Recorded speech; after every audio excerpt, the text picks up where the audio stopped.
নমস্কাৰ বন্ধু বান্ধৱীসকল, মই ৰীতা হাজৰিকা দাসে আপোনালোকলৈ স্বাগতম জনাই আপোনালোকলৈ আগবঢ়াইছোঁ গাহৰি মাংসৰ লগত গাজৰ ড্ৰাই ফ্ৰাই।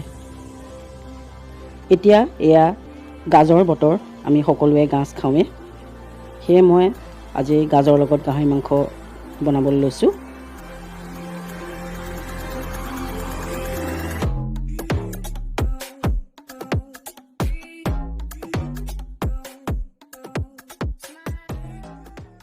আমি এতিয়ালৈ ভিডিঅ'টো আৰম্ভ কৰোঁ।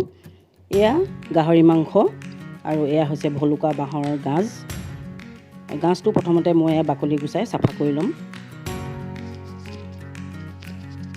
গোটেই বাকলিখিনি ভালকৈ গুচাই ল'ম। আৰু এয়া হৈছে গাহৰি মাংস বইল কৰা, মই 10 মিনিটমান বইল কৰি ল'লোঁ গাহৰি মাংসখিনি। আৰু এয়া গাজখিনি সৰু সৰুকৈ কাটি ল'লোঁ।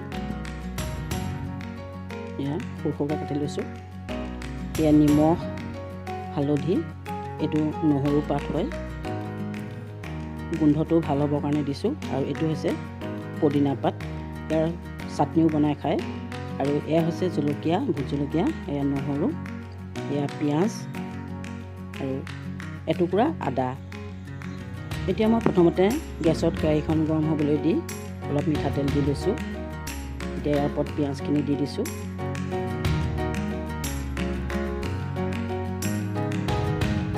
এয়া নহৰু পাত, আদা, ভোট জলকীয়া আৰু সোৱাদ অনুসৰি নিমখ আৰু হালধি ইয়াত দি দিম।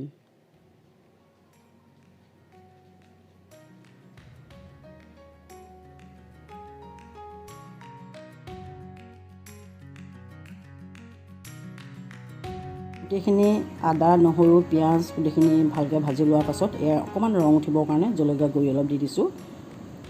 এইখিনি সুন্দৰকৈ ভালকৈ চাৰিওফালে লৰাই লৈছোঁ। এয়া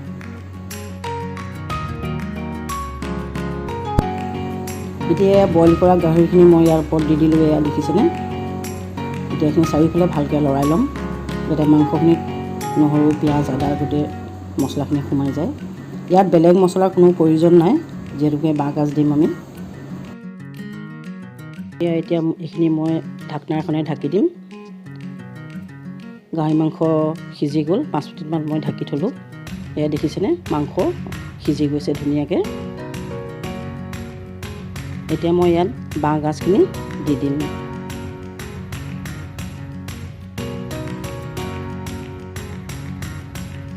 এয়া চাৰিওফালে সুন্দৰকৈ লৰাই লৈছোঁ বাঁহগাজৰ সৈতে গাহৰি মাংস একেলগে। এনেকৈ মই 5 মিনিটমান ভাজি ৰাখিম। এয়া আমাৰ গাহৰি মাংস হৈ গৈছে। ইয়াত মই হাতেৰে পানী অকণ ছিটিয়াই দিছোঁ, যিহেতুকে এইখিনি ড্ৰাই ফ্ৰাই হয়। আৰু মন কৰিব গাজখিনি যাতে ভালকৈ গাহৰিৰ লগত মিলি যায়।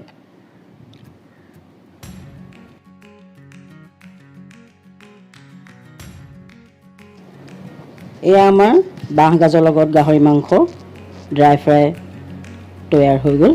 এতিয়া ইয়াৰ ওপৰত গোন্ধটোৰ কাৰণে মই পদিনা পাত 2 কিলামান দি দিছোঁ। এয়া হৈ গ'ল তৰকাৰী। এতিয়া মই এখন কাঁহৰ সৰু কাঁহীত এইখিনি নমাই থৈছোঁ। ভাতৰ লগত পৰিৱেশন কৰিব আপোনালোকে বনায়ো খুব ভাল লাগে। বাঁহগাজৰ লগত গাহৰি মাংস কিছুমানে খৰিচা দিও বনায়। আপোনালোকে নিশ্চয় বনাই খাব, খাই লৈ মোলৈ কমেণ্ট কৰিব আৰু ভিডিঅ'টো চাই লৈ কেনে পালে ছাবস্ক্ৰাইব কৰিব, লাইক কৰিব। আজিলৈ আহোঁ।